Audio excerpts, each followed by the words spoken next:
अब ऐसा पहली बार होगा कि दिलजीत दोसांझ की कोई मूवी आई हो और वो इंडिया के अंदर रिलीज़ नहीं होगी। अब जैसे दिलजीत ने मूवी का ट्रेलर अपने सोशल मीडिया पे रिलीज़ कर दिया, लोगों ने ये बोलना शुरू कर दिया कि जिनकी वजह से हमारे गोल्डन टेम्पल पे, माता वैष्णो देवी मंदिर पे इतने हमले हुए हैं, 26 लोगों की जानें गई हैं और पहले भी ऐसे इतने सारे इंसिडेंट्स हो चुके हैं जिनकी गिनती भी नहीं है। तो उन्हीं पाकिस्तानी एक्ट्रेसेस के साथ आप मूवी शूट करके रिलीज़ कैसे कर सकते हैं, और जबकि आपको पता है कि अभी अभी पहलगाम अटैक होके हटा है। अब जिन भी लोगों को इस पूरी कंट्रोवर्सी के बारे में नहीं पता, तो हुआ ये था कि अभी अभी ना दिलजीत दोसांझ की एक मूवी आने वाली है, सरदार जी 3।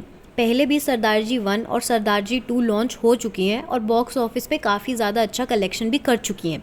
तो सरदार जी 3 इन लोगों ने डिसाइड किया था कि वो पाकिस्तानी एक्ट्रेस हानिया आमिर के साथ शूट करेंगे।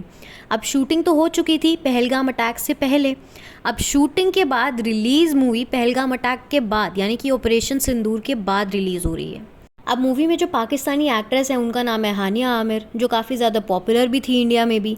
लेकिन जब उन्होंने ऑपरेशन सिंदूर के टाइम पे इंडिया के खिलाफ स्टोरी लगाई थी, जिसमें हानिया आमिर बेसिकली लिखती हैं कि किसी इनोसेंट की जान चली गई स्ट्रैटेजी के नाम पे, ये बहुत ज़्यादा एक कावर्डली एक्ट है और हम आपको देख रहे हैं, मतलब we see you, we are also waiting, और हम भी इसका जवाब बड़े अच्छे से देंगे।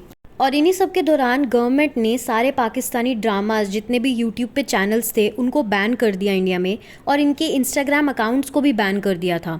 जिसके बाद हानिया आमिर खुद एक नया अकाउंट बनाती हैं ताकि वो इंडियन ऑडियंस से कनेक्ट कर सके, और जब वो भी लोगों को पता चल जाता है तो उसके बाद ये ऑडियंस को इंकरेज करती हैं वीपीएन का यूज़ करने के लिए, ताकि इनका कंटेंट और रील्स लोग देख पाएँ। क्योंकि जो पाकिस्तानी ड्रामाज हैं उनको सबसे ज़्यादा कंज्यूम इंडियन पीपल करते हैं, और अगर इंडियन लोग ही इस चीज़ को बैन कर देंगे, देखेंगे नहीं, तो ये लोग रेवेन्यू कहाँ से कमा पाएंगे। मतलब कि इंडिया में एक पैसे नहीं कमा पाएंगे तो टैक्स भी नहीं भर पाएंगे, जिसका पूरा का पूरा कनेक्शन जो इनकी आर्मी डिफेंस सिस्टम में इक्विपमेंट्स यूज़ करती है उससे रिलेटेड होता है। और अगर बात रहे किसी इनोसेंट की जान लेने की, तो ये इंडिया को अगर करना होता तो वो पहले ही कर चुके होते। जब हमारे देश में parliament attack, Mumbai train blast, Mumbai attacks 2008 में दोबारा, पठानकोट, पुलवामा, उरी, दिल्ली हैदराबाद ब्लास्ट, और अब ये पहलगाम जैसे अटैक्स, तो और इंडिया कितना चुप बैठेगा। और फिर भी इंडियन आर्मी के अटैक्स सिर्फ आतंकवादी के बेस कैंप्स और उनके हेड क्वार्टर्स थे, ना ही किसी इनोसेंट की जान लेना। और वैसे भी एक तरफ आप इंडिया के खिलाफ स्टोरी लगाती हैं और दूसरी तरफ आपको इंडियन लोगों के लाइक्स, व्यूज़, कमेंट्स और फॉलोअर्स से लेना देना है, तो ये दोगलापन नहीं हुआ तो और क्या हुआ।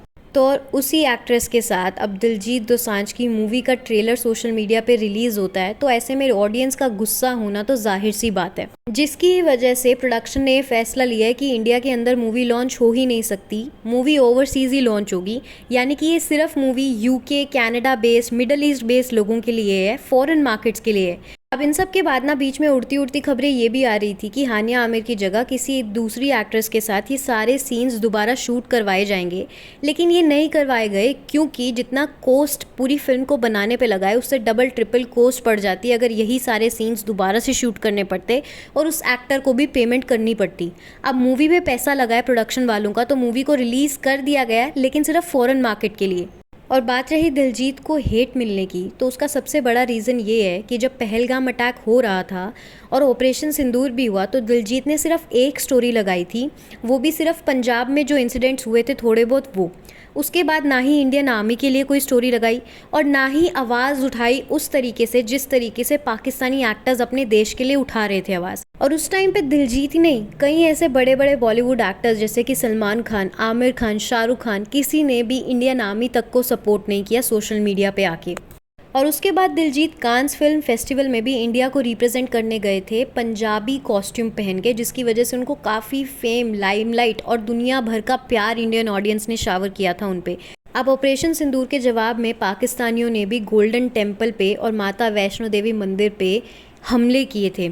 तो ऐसे में अगर मूवी के रिलीज़ होने पे ऑडियंस अपना हेट दिखा रही है तो ऑडियंस की भी गलती नहीं है। लेकिन एक चीज़ ऑडियंस को यहाँ पे समझनी पड़ेगी कि Diljit is not the producer of the movie. वो एक एक्टर की तरह उन्होंने उस मूवी में काम किया है, तो उनके बस में है ही नहीं कि मूवी को रिलीज़ करना भी चाहिए या नहीं करना चाहिए।